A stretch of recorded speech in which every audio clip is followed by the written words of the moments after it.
Okay, I'm going to call the meeting to order, and I'm going to welcome Colin, our new student trustee, to our meeting. Welcome to your first gig as a student trustee, and we look forward to your input through the whole year. I'd like to call on Trustee Leclerc to read the land acknowledgement. Thank you, Madam Chair. We acknowledge that we are on land and surrounded by water, originally inhabited by Indigenous people who have traveled this area since time immemorial. This territory, within the lands honored by the Wampum Treaties, agreements between the Anishinaabe, Haudenosaunee, Lenape, and the Allied Nations to peacefully share and care for the resources around the Great Lakes. Specifically, we would like to acknowledge the presence of the Three Fire Confederacy, the Ojibwe, the Ottawa, and the Potawatomi, and the Huron-Wendat people.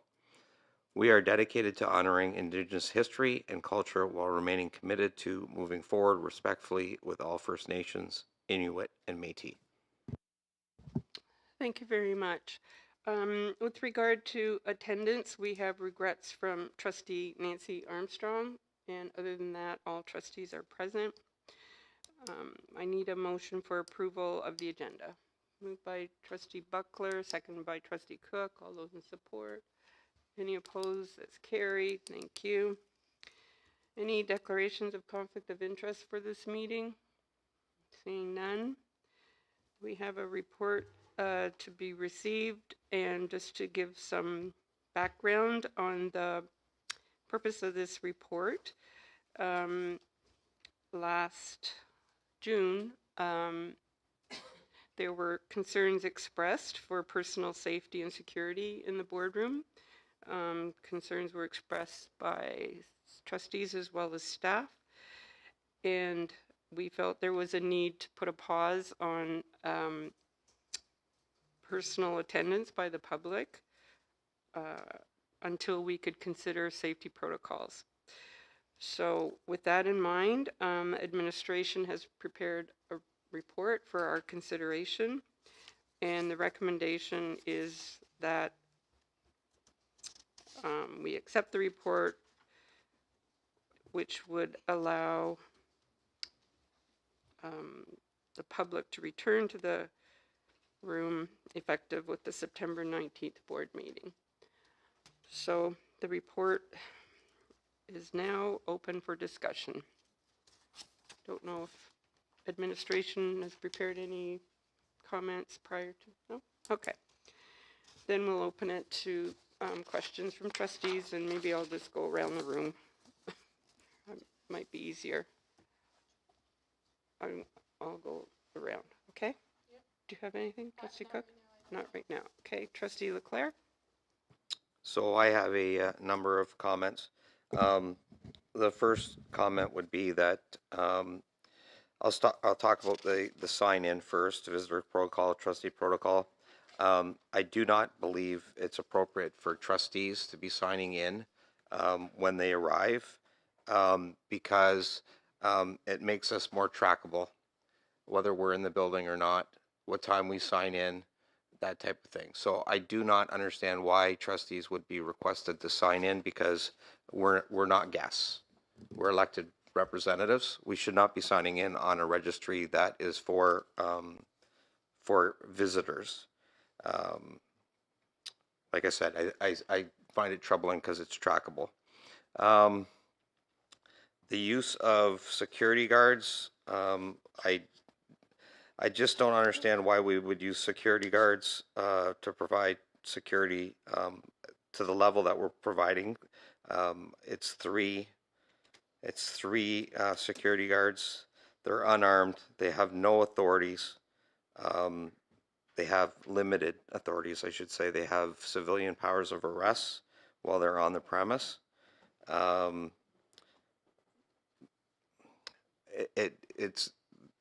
They're not really qualified to provide the kind of level of security that we need. For the price that we're going to pay for 3 security guards, we could have a contract duty officer working, and that contract duty officer could be at the front door while guests are arriving, visitors are arriving and signing in, and then sit over at the wall while we are conducting our business, and then that officer has full powers under the criminal code. And I mean, quite frankly, I think we'll get better behavior with a police officer present as opposed to a security guard. Security guards mean nothing to the public. Um, no disrespect to the security guards, I just don't think it's appropriate.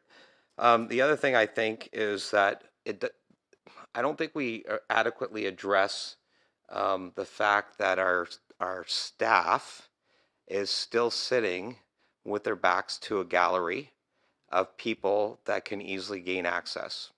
So what I think we need to do, I think we need to build a barrier that runs from that corner where the red button is on the wall all the way across, which would consist of plexiglass or whatever, a raised barrier, which would make it impossible for anybody to come through. The only people that enter through this door or that door would be staff or trustees, and any visitors would have to enter through the door behind the collapsible wall. Those are my thoughts. Thank you.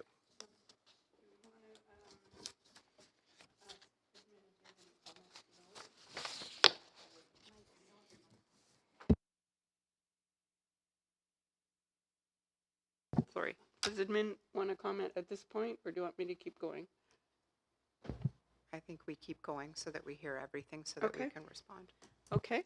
Trustee Nelson, did you have any questions or concerns?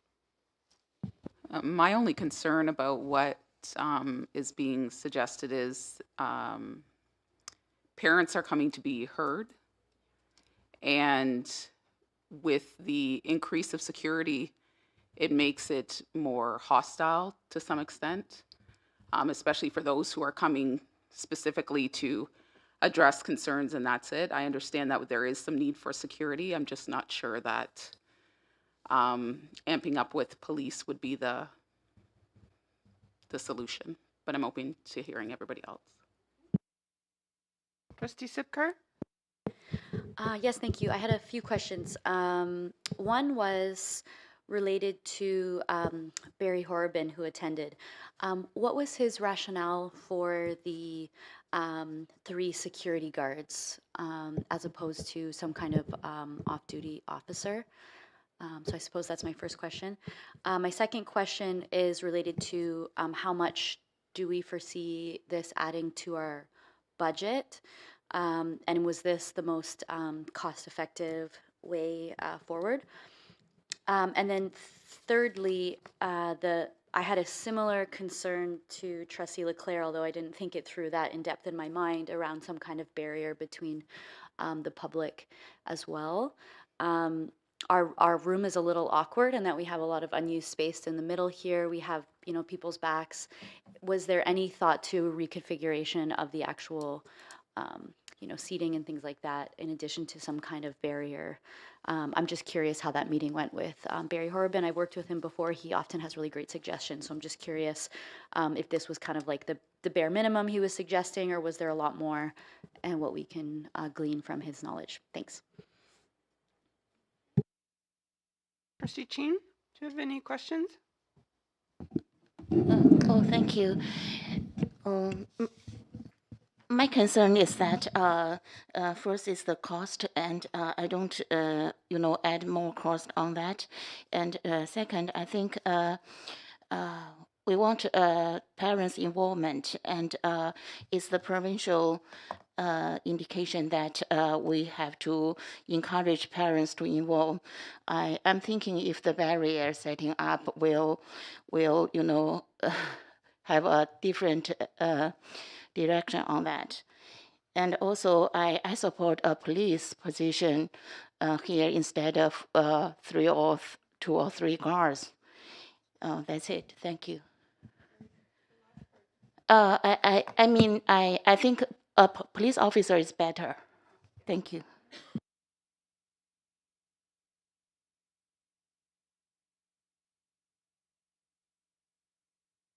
Trustee Buckler? I just had a couple thoughts. One of them was this seemed like a really light-handed reaction to what we thought was a terrible situation that forced us to put the public off. So I thought this was really lightheaded. So I appreciate your feedback, Trustee Leclerc, and from your background, it's certainly wise, and I appreciate that. And I forget what my second thought was, but that was my biggest concern is was light-handed for what was warranted at the time. And I would like to see some sound protection for, especially our staff whose backs are to and sitting much closer.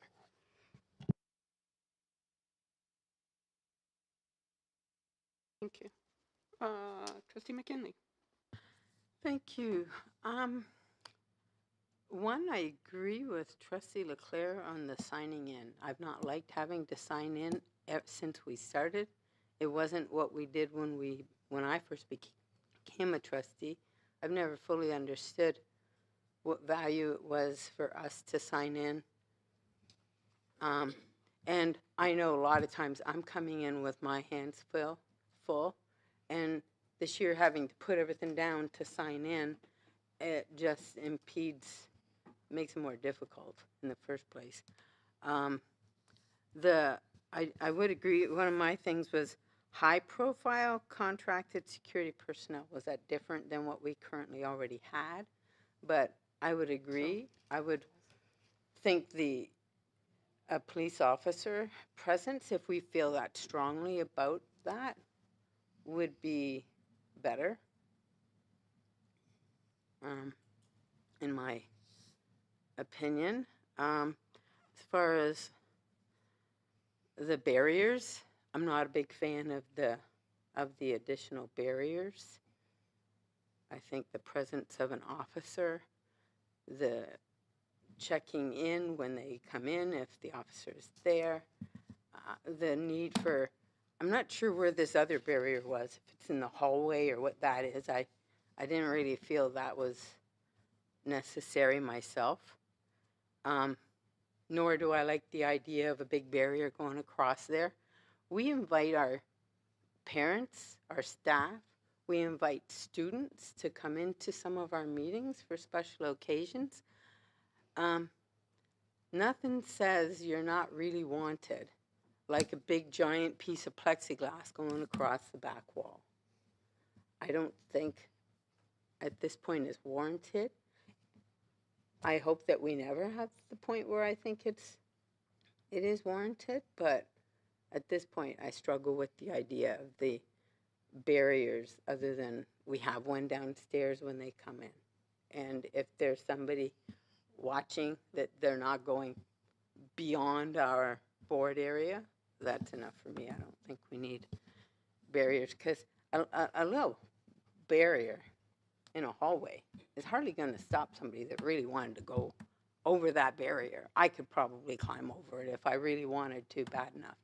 So I don't think it's going to stop anybody, and I just don't think it's necessary in the scheme of things. So budget is a bit of a concern. I don't have a problem with the idea of the 2 convex mirrors, if that gives better view for whoever for an officer or whoever we end up having there. I think if that gives them better view to have, then great. I don't have a problem with those being installed. I think that's all I can think of at this point. Thank you. Thank you. Trustee Burgess. Thank you, Madam Chair. The report came to a conclusion. I'm not sure all the things that we expressed were shared. I'm assuming this. You know, usually when you get a conclusion, you have some sort of rationale beforehand. But as far as the new thing about this discussion of police versus security officers, I can understand that. I would have thought that the Director of Planning and Physical Resources for the Windsor Police Services would have had some sort of understanding of why we would want 3 instead of maybe 1. I don't know the cost differences, so I can't speak to the budget. I think that when you put a price on security, if people are being threatened, what's the price of feeling safe? What's the price? Is it a budget concern where you're going to take the cheaper because it's cheaper, or because you feel safe and it's less expensive? So I sort of reject the idea of the budget. The budget's going to be a budget. We knew that there were going to be changes. There's physical infrastructure being suggested here, plexiglass versus some other barriers, some other whatever, locks, who knows what. So there's operational costs and there's capital stuff. And I would like to know what it is, but there's a price, obviously, for being safe.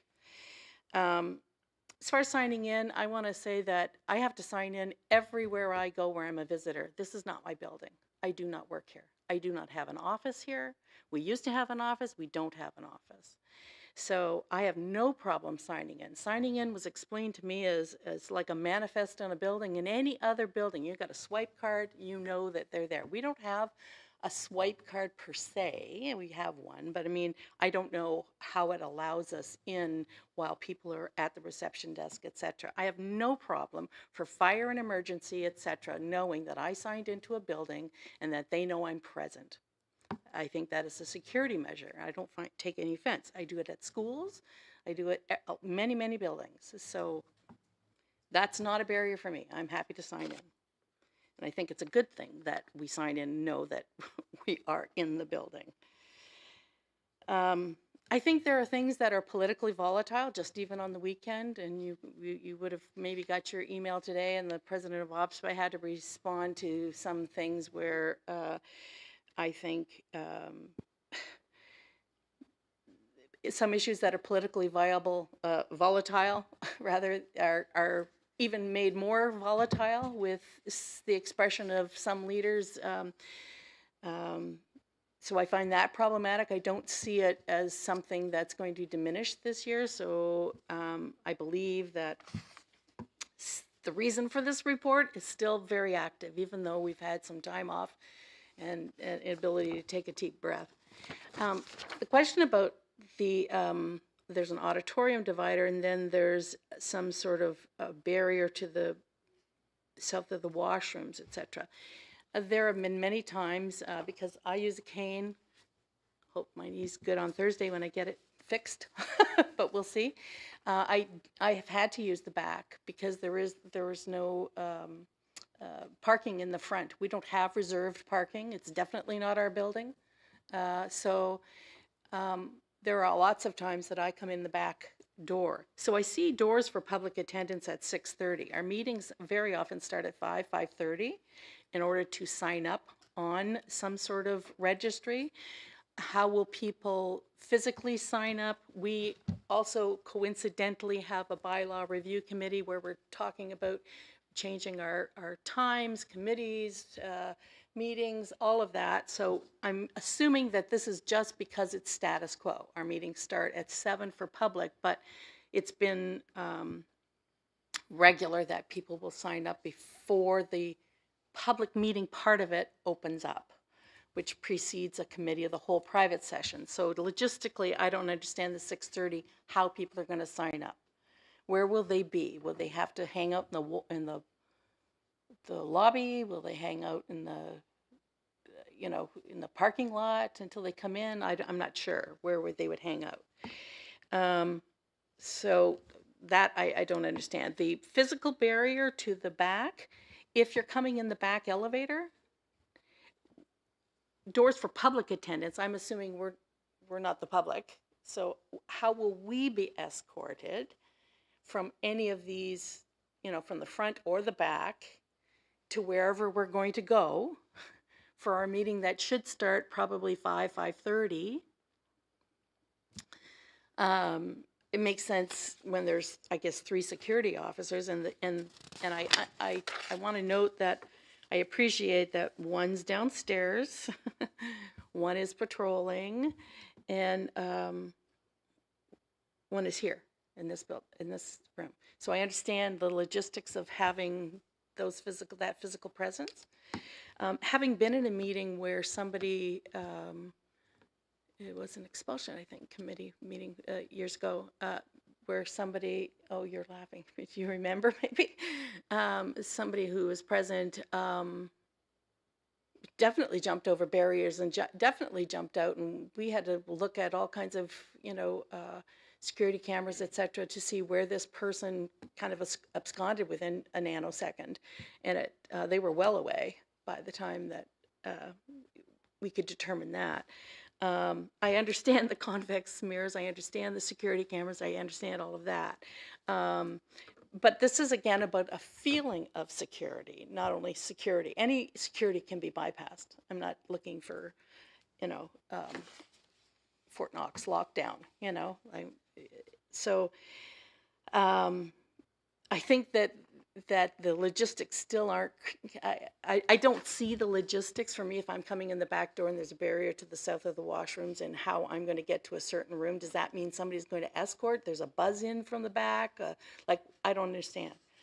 So if somebody could, I know that's nitpicky, but I just would like to see the logistics for any of us who are not public, how we're going to get to where we're going to go. Today, I stopped off at the business department on the way up. I had something to drop off.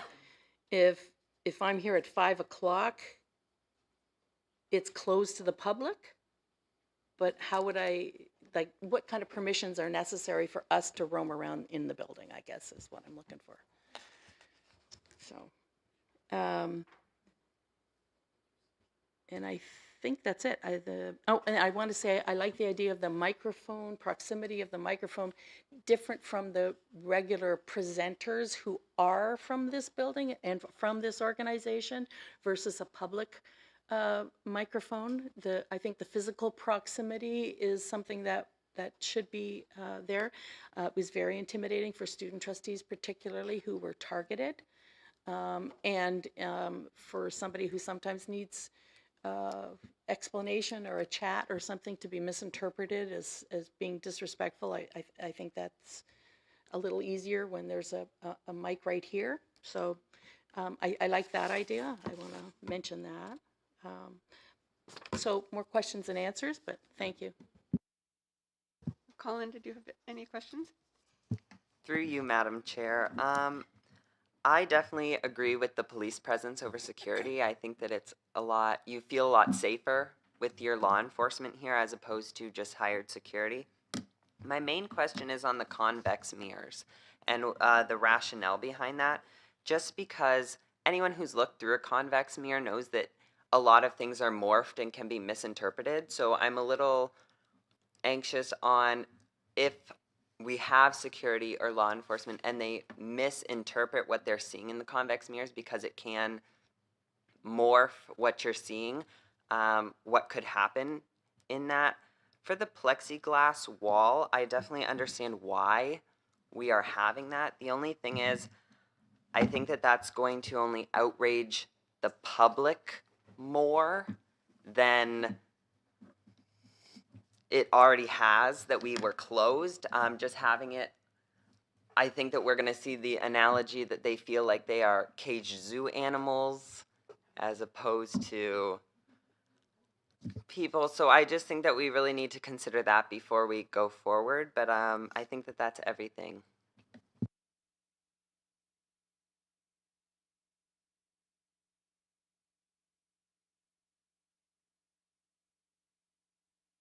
Thank you, Colin. Thank you. So we have a lot here to consider. And I would just like to say a few things since it's my turn. I'm going to share two personal stories that have made me really think deeply on this whole thing. One is that during the very intense years of COVID, my husband and his staff were subjected to many, many violent threats. My husband was an MPP during that time. The threats were extremely violent, required some police involvement, and it got to the point that my husband just stopped telling me because it was so upsetting. And it was one of the factors in his decision to retire. And it was more out of concern for his staff who were at the front in a room with very little protection. There were plexiglass barriers to the office, but that wasn't a lot when you've got people threatening your life. The other thing was an incident that happened to me years ago. I was provincially appointed to a board of directors for another organization, and we had a board meeting.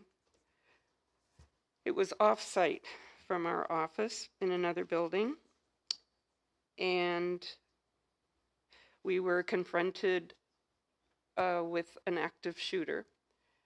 And in the process of, we were like in a fishbowl, and in the process of running for safety, I got shoved out of the way by the staff person behind me when he spotted the shooter, and the staff person was shot.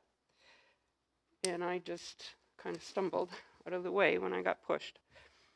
And we managed, except for that staff person, it wasn't a fatal shot, but nevertheless, he was shot in the leg. And we were hunkered down for a good 2 hours before the Windsor SWAT team could pin down the shooter.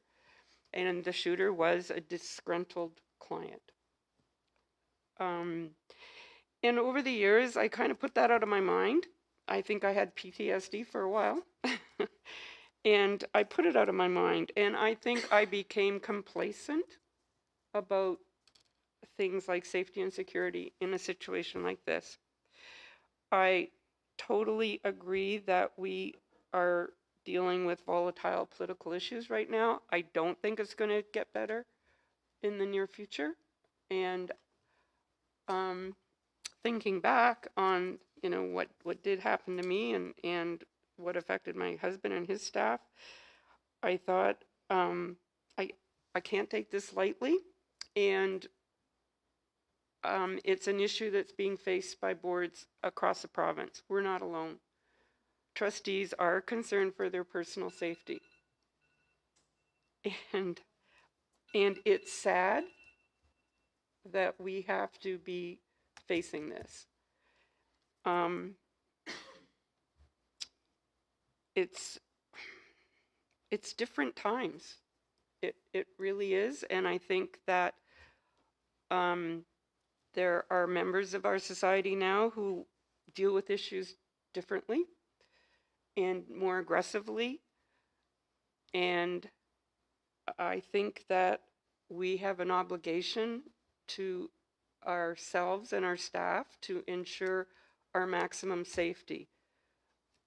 And that comes at a cost, and I'm not talking about the dollars. It comes at the cost of maybe putting up a barrier and making the public members who attend our meeting feel uncomfortable. But what's the alternative? Is the alternative to allow the active shooter into the room because, oh, look at us, you know, come shoot us? I don't know. Like, it's a tough act to balance in terms of our personal safety versus the comfort of the public who don't often come to our meetings. But when they do, we have to ensure the maximum safety. That's our priority. We have an obligation, and particularly our staff, we have a legal obligation to ensure the safety of our staff.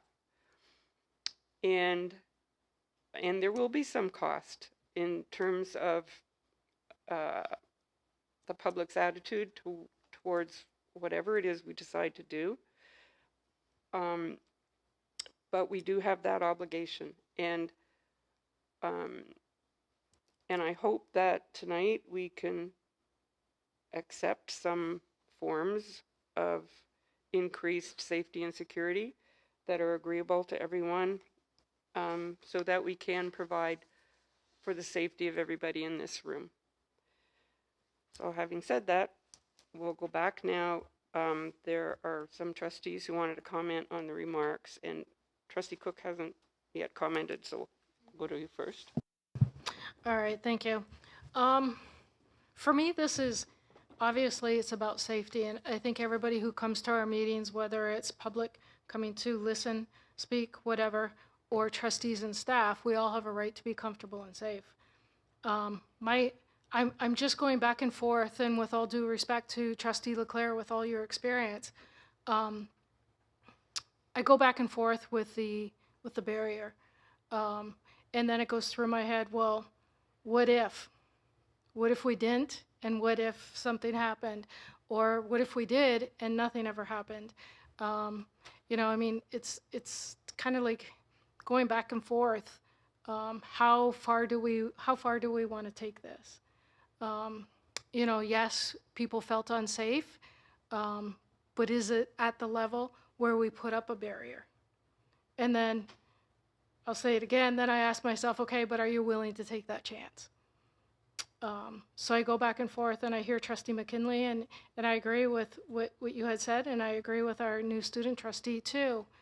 But I also agree with a lot of what Trustee Leclerc said. So I'm on the fence, or I'm on the barrier. So that's all I'm going to say. Trustee Buckler, and then Trustee Leclerc and Trustee Chin.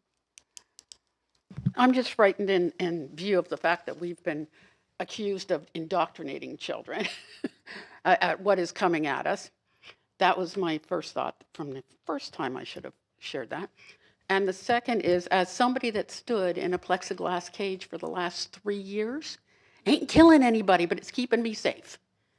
And I mean, I don't like it, but it keeps them safe, it keeps us safe. I mean, I would rather put the barrier up and keep everybody safe than to say, what if we didn't and somebody gets hurt? Thank you. Trustee Leclerc.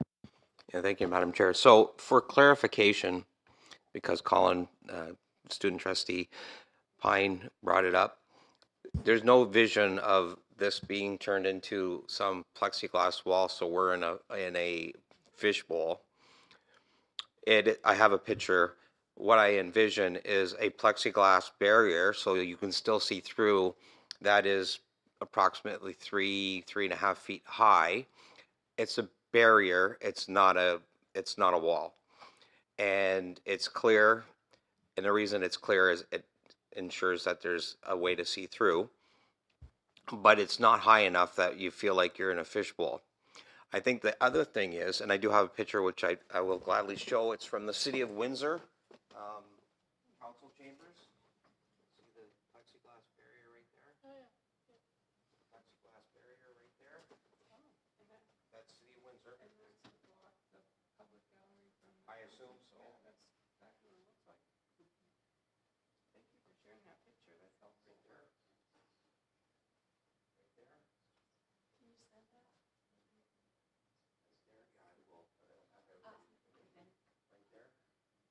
See that staff.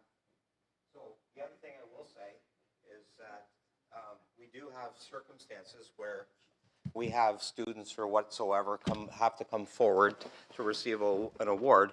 It can be constructed in such a way that would have a gate that could be opened from staff to allow that student through, or whoever's getting a presentation, and then it's closed.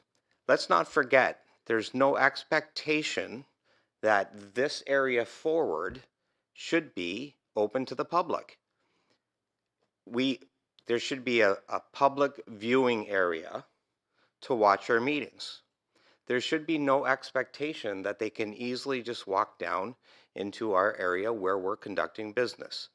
Again, it's not about creating a fishbowl for people on either side feeling caged. It's giving a sense that the public must remain on that side. We've had it where we had to put those little safety belts up. What I'm asking us to do is something a little stronger than that, by keeping the public back there behind, but not building something that is such that it's still a barrier. If somebody wants to jump it, 100%. But it's not uncommon in a chamber, a council chamber, or a county council, or that there is some impediment, legislatures, there is some impediment between those that are conducting business and those that are viewing from the public gallery. I don't think it's crazy. Is it going to stop what the chair has gone through where somebody took out a firearm? 100% it doesn't. But, and Trustee Burgess alluded to it, it's about the sense of security. Unless you're going to put yourself in a bubble suit, you're locked in a safe with, body armor on. And let's not forget, 6 months ago, I was saying I don't think there's an issue until I received a call saying that somebody was intending on shooting me. I don't want to go through that. I'm certainly not being paid enough to be sitting up here to be a target, right? So I don't think putting that barrier up is going to cause that much consternation to the public. That's my thought. Thanks. Thank you. Trustee Chin? Thank you, Madam Chair. I have a suggestion. If we can put a security system at the entrance for the police to check if they have gun or they have knife. I know there are some hospital they have it. I don't know if it's very costly, but it can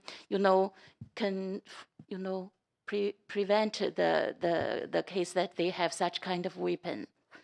And another is that as for the parking lot, that's not very. I wonder. I see that currently a lot of are reserved for superintendents. I wonder if we can give more, courtesy or accommodation for the trustee to use the superintendents, the parking. Cause I'm not good at, the directions, and I seldom use the back, parking. So if there is any vacancy in the front, can we trustee use that, instead of drawing back? Yeah. Thank you. Just on that, the superintendents are typically at the meeting, so they're already parked, right? So, yeah, because they've been working all day, so they're already parked in the parking lot. Okay. Yeah. But I mean, if there is any vacancy. Yeah, I'm not asking them to give. Yeah, sometimes I see some, free spot. Yeah, thank you. yeah, thank you. So, has administration had time to formulate some response? Maybe Superintendent Armstrong, since you met with the officer mentioned in the report. Would you like to start? Thank you, through you, Madam Chair. Thank you for the input because it's very valuable to hear your thoughts. I'll go through your questions. I'll try my best to answer them. I was taking notes, but let me start with the meeting with Barry Horben, who is the Director of Planning and Physical Security for Windsor Police Services. He did come to our building. He's actually helped us in other measures. We've changed landscaping. We've done a lot of other things to address staff safety, which is still continues to be a concern here at the building. So he's quite familiar. He watched some of our board meetings prior to coming to meet with me, and he has followed in the news media in terms of some of the challenges that we have had. Everything that he has suggested is reflected in the memo that we provided to you. There are some items that he suggested that we haven't put in. Specifically, I don't even know how to start this. There's so many questions. Okay, specifically when it comes to the security guards, it was Mr. Horben's recommendation. First of all, we chose security guards as opposed to police. That was the recommendation because previously in other discussions, there has been some conversation about police presence in schools. And even though we're not talking about schools, we are talking about a board facility. And it seemed a little inconsistent to say no in one board building but yes, in another board building, although I appreciate the purposes are different. So that's why the recommendation talked about security. High profile security, I'm going to be blunt. Okay, so high profile security is somebody you're not going to mess around with. They look like a security guard. They have a physical presence to them that hopefully conveys something when someone sees them. Mr. Horban recommended that we have someone at the security counter, at the reception counter, and that individual is making sure that people sign in. That individual is also keeping count because we're going to limit the capacity in the room. And so we don't want standing room only. It's one bum per seat, meaning bottom, not bum. And we're taping this too, right?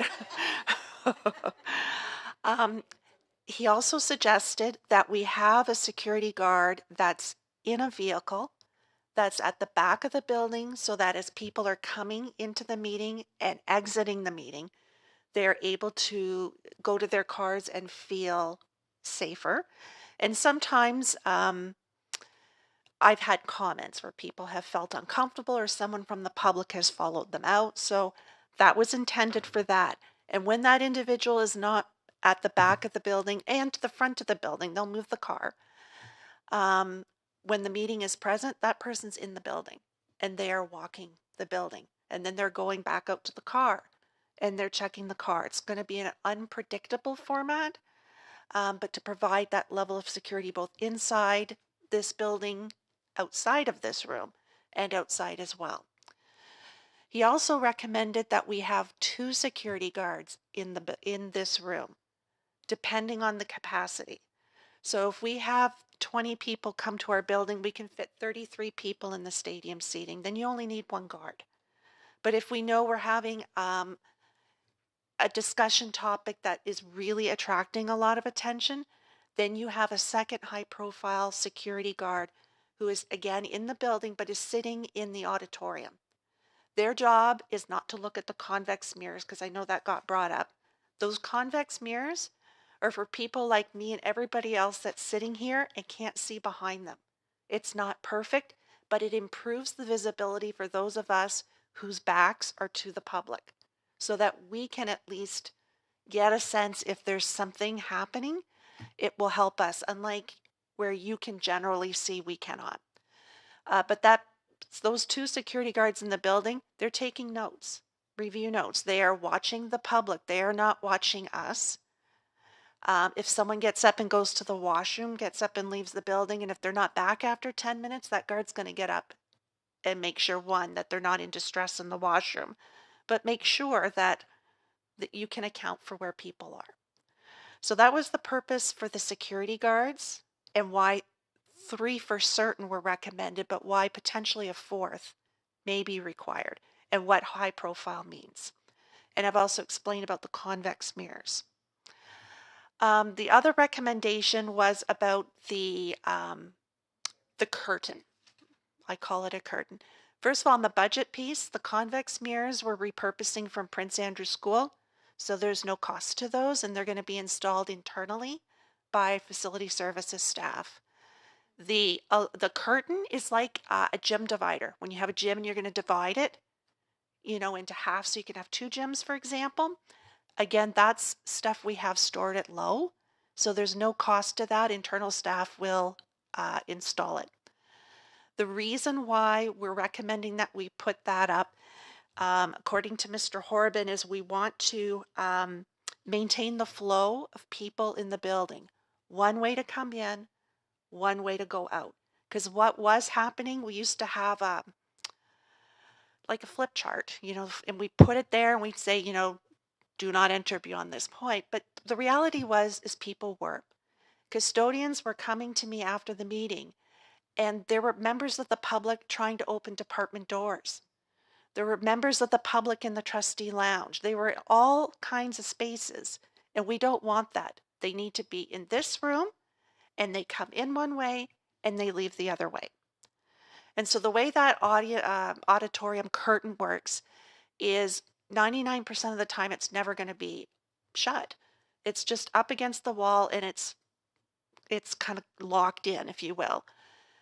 At 6:30, which is when we open the doors downstairs, not these doors, so I'll try and clarify. When we open the doors downstairs and reception allows people to come in, they can come up the stairs and they can come into this room and they can sign in.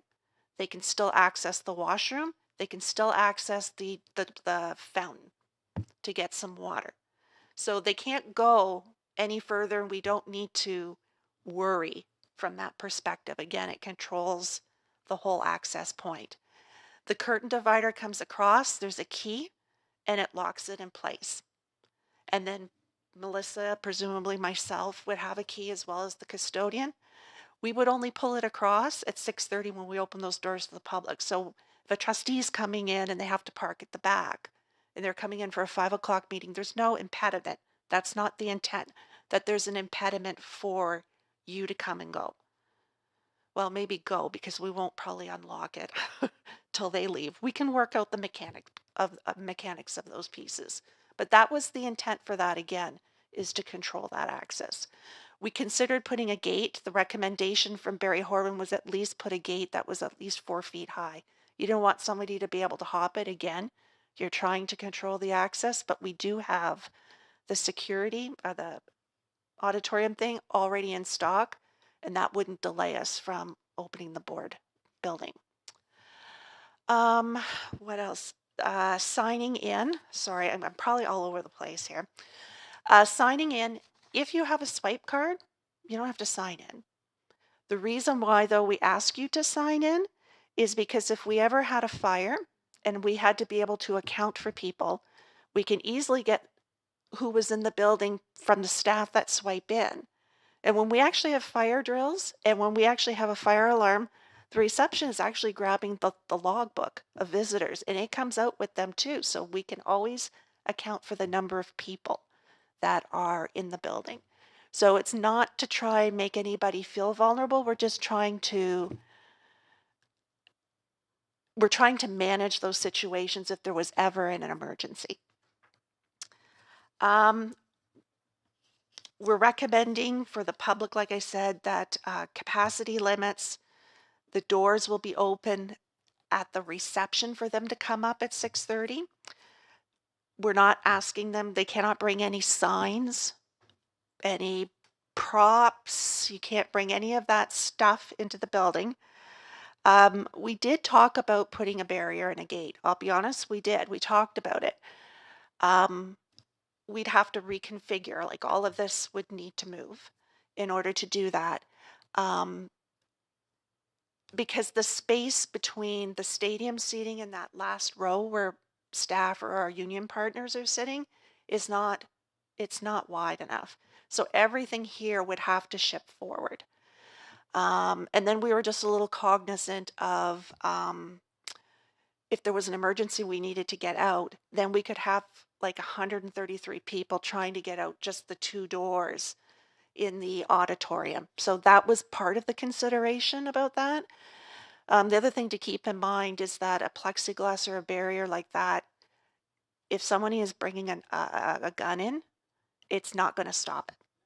Neither will it stop if someone grabs a knife and just wants to throw it. It won't stop it. So I guess you have to weigh whether that's helpful or not for you. What else? The parking, we talked about that too. I appreciate your point. It's not always comfortable to have to park in the back. Honestly, I have 2 custodians that park in the front. We do that purposefully because the day custodian starts at 6:30, and it can be sometime, and they're by themselves, and it's a little uncomfortable. And our 2 custodians at the end of the day finish typically around 10 o'clock, 11 o'clock at night. So we try and keep them closer to the building. But on the days where there are board meetings, I'll ask them to park in the back. So at least it will free up a couple more spots for trustees. Just going to go through your questions really quickly. I talked about the police. I just want to I appreciate your safety concerns. There are safety concerns for staff too. So I just wanted to highlight that. And this is a workplace under the Occupational Health and Safety Act. I need to make this space safe for staff as well. So it's an everyone kind of impact. I'm just reading really quickly here. I get about it being unwelcoming with the barrier, but again, we're trying to watch the flow of people.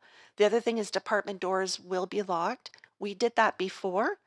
We'll lock them before we open the doors to the public at 6:30. So if you're here at 5 o'clock and for a private session and you need to drop off an expense report, you should be able to get into the department doors. It's just by 6:30 when the public comes in.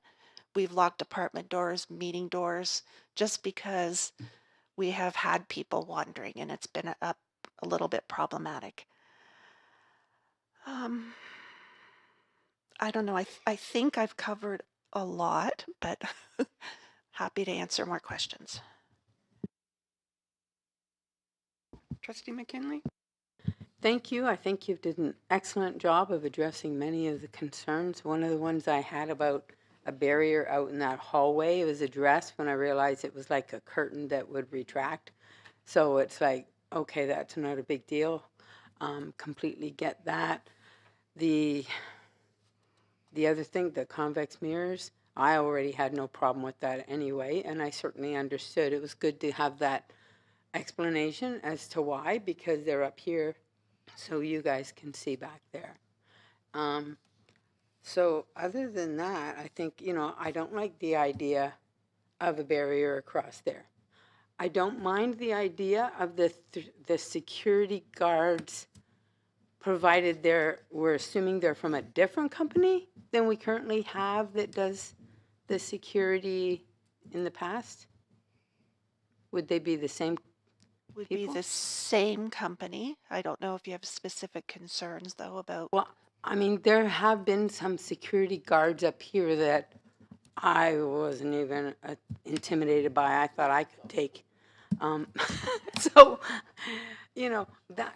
So the idea of when you said high, high profile, that to me, I guess you explained that they're going to have more of a presence than some of the security guards we've had this year. That is Is correct. that what you're saying? That is Okay. what our expectation is, correct. I can deal with that and having a few extra people, if that's what works. Thank you. You, Trustee Buckler? Are you suggesting that if we use our swipe cards when we come in and leave, we do not have to sign in? Can we do that? Yeah, it should log you as being in the building. I didn't know I didn't know if trustees had them or not. So that's why the recommendation was in here to have you sign in and out. That would so much cure the fact that people don't have to know we're here, but the people that need to for our safety. That would be, I have a swipe card that just sits in my wallet all the time. I'd happily use that rather than sign the book. Perfect, thank you. Yep, Trustee Burgess?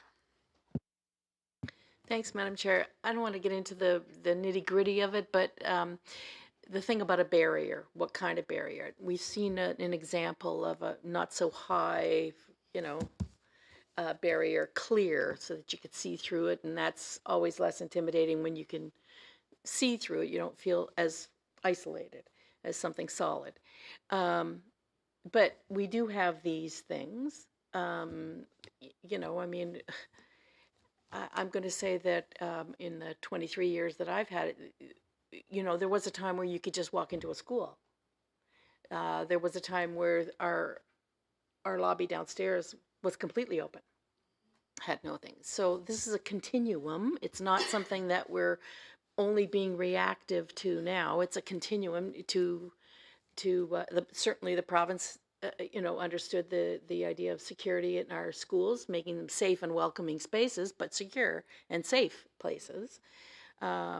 so there's always that balance. So we want to be welcoming. We want something that's not necessarily physically where you can't see, but this is a business meeting. I'm just wondering, is there something even easier, like a rope line, a thing that's retractable, something that is easier rather than a fixed barrier at the back that would allow, people to walk by, to be retracted if it has to be. If somebody is at the back and they have a wheelchair and they want to get, in their close proximity to something at the back of the, where the union folks sit, et cetera. Is there something that's a little more flexible? I don't know.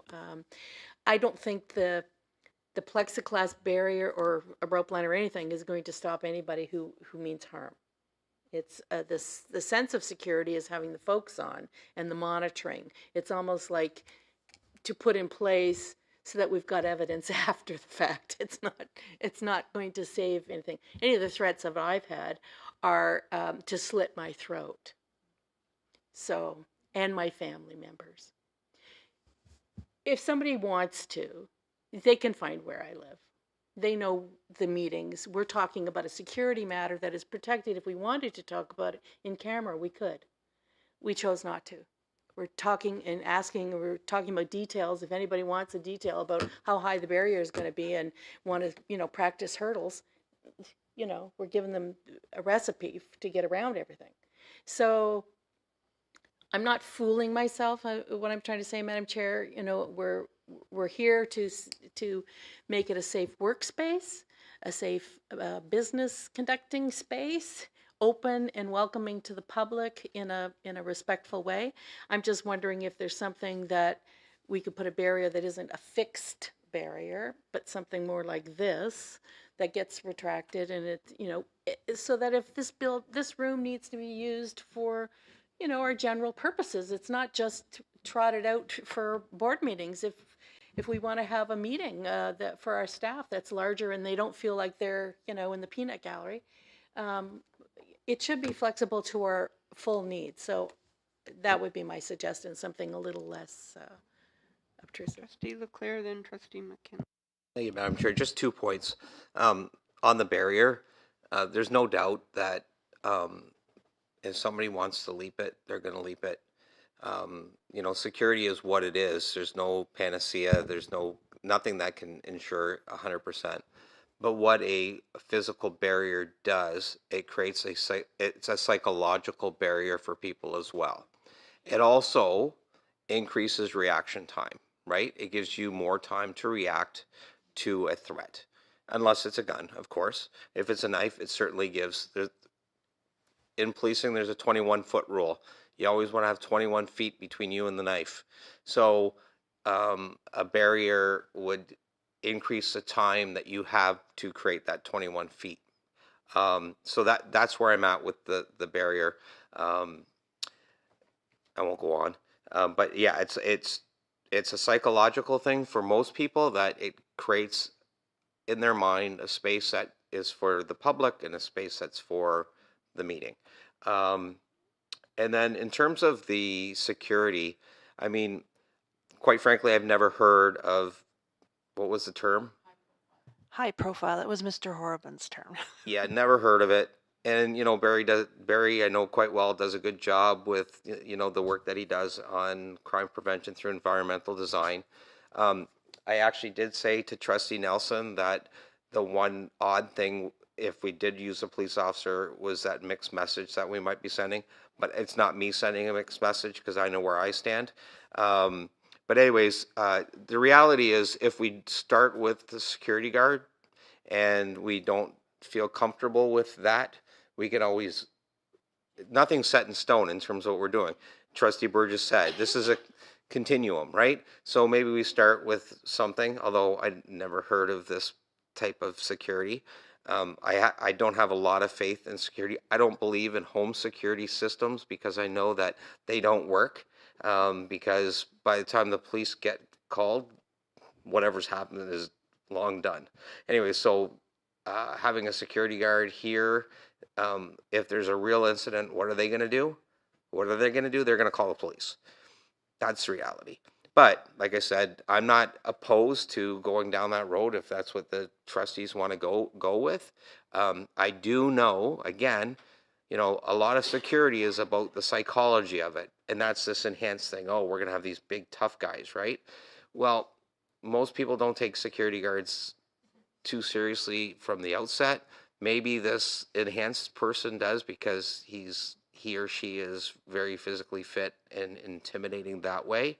But there's certainly another level of psychological security that's provided by having a police officer present in the room. Maybe we do a blended approach. You know, maybe that's a way to go. But anyways, I'm not opposed to looking at different things. Thank you. Trustee McKinley, did you have your hand up? Yes, I did. Almost forgot. I was listening to Trustee Leclerc. That was regarding the microphone. I think there was a suggestion around having a mic at the back. We wouldn't get rid of this one though, would we? Okay, so there'd be two, and that one would be, all right, and that one would be able to be shut off if we felt, 6-second rule, something's coming out that shouldn't. All right, that I didn't have a problem with. I didn't mention it before. I just kind of didn't want to get rid of this one because many of our staff speak at that one, and I don't want them that far away. Okay, great, thanks. I have a couple of questions. And a couple comments. I think we have to start with something, and it can always be altered, changed, whatever. It's not going to be maybe the first or last time we're going to review our security procedures. But I did have a question. The barrier in the hallway, I assume it's something like what we have here that you just pull across. Is it going to be before the entrance to the cafeteria or just past the entrance to the cafeteria? Because I don't see a lot of room there where the washrooms are, that it would have to be past that. We might need to do like a field trip. Yeah. Depending on if you're coming in this way from the front door, it's going to be right after the washroom, but before you get to the cafeteria, just past the water filling station. It'll be on a little bit of an angle, but it will pull across that way. Oh, okay. So if you need to access something, you want coffee, then you can just kind of go yourself that way, but the public can use the washroom and they can get some water. Because I also wondered for trustees to go this way, are we going to get locked out trying to come back? We'll make sure we'll make sure that, because no one will be able to get in past that gate, so we'll leave. I've had that happen where I've gone out that way and then tried to come back in and had to come down there because these doors are all locked. I couldn't get back in. So that was a question about our own access. And the other thing, I don't think I have a problem with a plexiglass barrier. Municipalities have them. You can't enter the floor of the legislature at all as a member of the public. And that's all taxpayers' money, same as with education. But I find that in education, as opposed to hospital security or any other level of government, we're expected to be the most welcoming, the most open, the most here, come, you know, and yet we're supposed to not take into consideration our own personal feeling of safety and security in our workspace. And I find that very ironic that there are different expectations put on trustees than there are any other level of elected officials. I mean, I've seen that for years with, trustees have to take certain training courses. For a while it was, I think, mandatory. Maybe I'm going back a long way, but like no other level of elected official is expected to take any kind of training or professional development. They get elected, they're put into their job, and they do their thing. They want to feel safe and secure, they have the plexiglass. They have, whether it's police officers or security, they have all that. And nobody says, you know, why can't I walk into my council meeting and walk right up to the mayor and do whatever, shake his hand or throw a knife at him, whatever. But in education, we're just so sensitive to being so open in this room compared to what has now happened in our schools to make our schools more safe and secure. So it should follow that we should be making ourselves safe and secure. And I said right up at the front, it comes with some cost, and it's not, I'm not talking the budget dollars.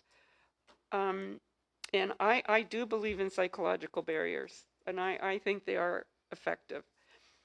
And with that, I had a question about if we did put a plexiglass barrier. Superintendent Armstrong mentioned the space issue, that we might have to move everything up. But what if you did the opposite, and what if you removed one row of seats from the gallery there to make more space? Is there a way to do it?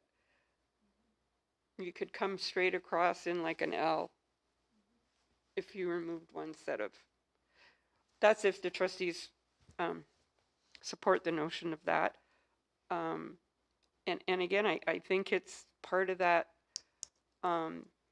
needing our staff and our trustees to be safe and secure, and providing that psychological barrier that if you're on that side, you're our guest in our workplace. If you're on this side, you're here to work and to conduct a meeting. So I don't think I'm opposed to the idea of the barrier and the psychological sense that it gives. Anyway, those are just my thoughts. That question about whether or not we could remove that row and how we would get back and forth to back there. Thanks, Madam Chair. So having had the description of where the flexible concertinaed thing by the washroom and blocking off the cafeteria, traditionally the cafeteria area has also been used as an overflow room when we've had, I mean, you know, we've had a moratorium on on school closures, but you know, there are other issues that people want to attend that have larger audiences, not necessarily hostile, but you know, that's been our overflow room. So does that mean that we would not have an overflow room? There would not be another area where people could observe in real time, except from the comfort of their own, wherever they are live streamed, where they're on deck to maybe, you know, be a speaker or something like that. So my understanding is the capacity back here is 130, 133 or something. 33 in here, and then we put 100 chairs. Yeah. So back in the days that we did use that for an overflow, we weren't live streaming. That might make a difference to whether or not people feel that they need to be here in person. So I don't know. I don't know whether we would need to use it or not, but that's where this is. Right. So that's why I said this is not set in stone, and it may have to be adjusted from time to time. Trustee McKinley? I was just going to say to that, if we actually anticipated needing an overflow room, which probably wouldn't happen, but in the rare event that it's really big, and I hope I'm not there for a meeting that's really big, that we got an overflow, we could open up that and have another guard. You could just get another security guard to be in the cafeteria and open it up. So I don't think that's a real problem in the event that, yeah, good question. That's my solution. And I think that those are the kind of things that might come up from time to time, and that would be a discussion between probably the chair, Superintendent Armstrong, and the director to make some of those judgment calls when we're closing a school or whatever we may have to do down the road. Trustee Leclerc? Yeah, so I'm just wondering if at this point we might want to make a motion to adopt the report as presented, to allow for the implementation that's there, knowing full well that we may at some point reach out to the director and the superintendent and say, you know, can we look at what this would look like, you know, to amend to policy, because we know that it's not going to be set in stone. So if that makes sense, I would like to make that motion. So we don't actually need a motion to accept a report. We have the report, right? You've already received it. It's received. And it's just if trustees wanted to change anything or not accept it. Trustee Burgess? I would like to move fairly quickly or get an answer on the swipe card thing, because I think that that is almost an instant solution. I feel, you know, we need to log in. I'm okay with signing in, but and I do have a swipe card, and I've known that it's okay to use up till a certain time, et cetera, and whatever. Although I have to say it was probably issued before the the barrier went down in the whole lobby, if I remember correctly. But at any rate, if there was a mechanism for us to do that at the back door and the front, that would make it a lot easier, and maybe that could be done quicker than the hallway thing and the other thing. There might be a phased approach is what I'm trying to say. So I'm going to let the director respond because she's been very quiet. Thank you for that. So there already is a mechanism there, because every single one of us use it, both at the back door and the front door. There's a few at the front door, actually. If the front doors are locked, then you swipe there, then you swipe at the next set of doors, then you swipe at the next set of doors. So that's already in place, and at the back door as well. And then you swipe out the same way. So Superintendent Armstrong? Yeah, I think we'll just have to double check. We didn't deactivate swipe cards because what we've done is a lot of people at one point had swipe cards in here, and we basically said if you needed to have an office, a physical work location in this building to have the swipe card. So we'll just double check that yours have not been deactivated. I've never used mine in 30 years, but and another thing I would just like to couple things. So perhaps admin could send us a little bit more information about under the trustee protocols with regard to using this swipe card. I mean, and the signing in. I don't think there's anything that we would have to adjust in the report because you could add additional information. And oh, and I was going to mention when we installed the barriers downstairs at the front entrance, that was for safety and security purposes. No other reason other than safety and security. And there were no complaints from the public. None. And I just wanted to mention that because it used to be wide open. Yeah. Trustee Leclerc, did you have something? No, I was just going to comment on that. If we can't use the swipe card, I understand what you're saying, and I understand what the superintendent's saying about. I am more worried about that person who wants to track an individual trustee who says, "Look, you know, Ron shows up at 4:45 every time, right?" I understand everything, all the points everybody's been making. So if the swipe card doesn't work, maybe the alternative is having a sign-in sheet inside the security, where we just sign in and it's with the secretary if we can't use the swipe card. I love the swipe card idea, because it really addresses. I do have a swipe card. I think I do. I'd have to go looking for it because I haven't used it in a long time. But yeah, I'm just more worried about that person tracking an individual. You know, you have to get into the mind of somebody who would be looking to target you, and that's something that they would do, is look for patterns, right? Like you said, you could find your address. That's easy. So anyways, if you can cross that one off the list, then that's fantastic. But I think you've hit on a good point that if we need to sign in, it should be on the other side of security at the desk. So we could sign in at the desk, not in the information that's open to the public. And I think that's a good alternative too. So if administration could just follow up on this report to further expand on the trustee protocols, I think that would be appreciated by the trustees. And other than that, the report stands. Oh, Trustee Cook? I just have one real quick question. So we can conclude that this will all be set for the 19th, is that correct? So the public will be welcome back? That is correct.